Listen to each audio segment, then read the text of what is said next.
নবীজির প্রতিচ্ছবি।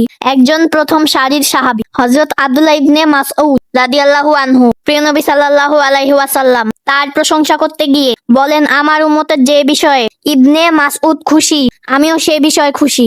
নবীজি তখনকার সব সাহাবীকে নির্দেশ দিয়েছিলেন যে তোমরা চারজনের কাছ থেকে কোরআন শিখো। তাদের মধ্যে ইবনে মাসউদ রাদিয়াল্লাহু আনহুর নামও উল্লেখ করেছিলেন।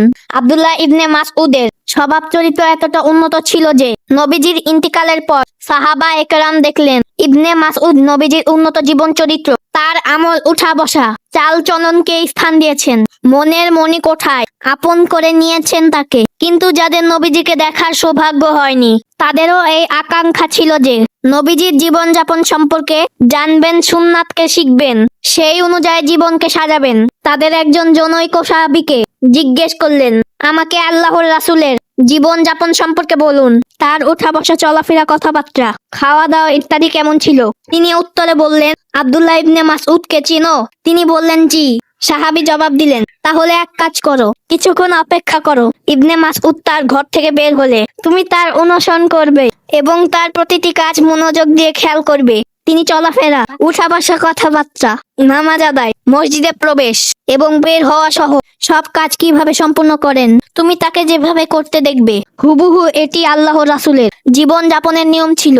আব্দুল্লাহ ইবনে মাসউদ রাদিয়াল্লাহু আনহু একবার জুম্মার নামাজে উপস্থিত হলেন। প্রিয় নবী সাল্লাল্লাহু আলাইহি ওয়াসাল্লাম খুতবা দিচ্ছিলেন। কিছু লোক মসজিদে জায়গা না পেয়ে দাঁড়িয়েছিলেন।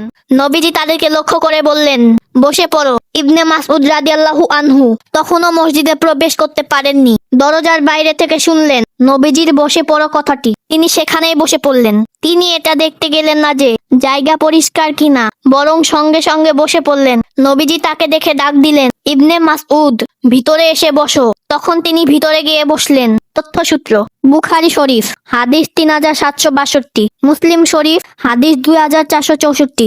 দেখলে তো বন্ধুরা, আব্দুল্লাহ ইবনে মাসউদ রাদিয়াল্লাহু আনহু কিভাবে নবীজিকে অনুসরণ করতেন। শুধু তিনিই নন, নবীজির সব সাহাবী এভাবে জীবন কাটাতেন। আমরাও নবীজির আদর্শ মতো জীবন গড়ব।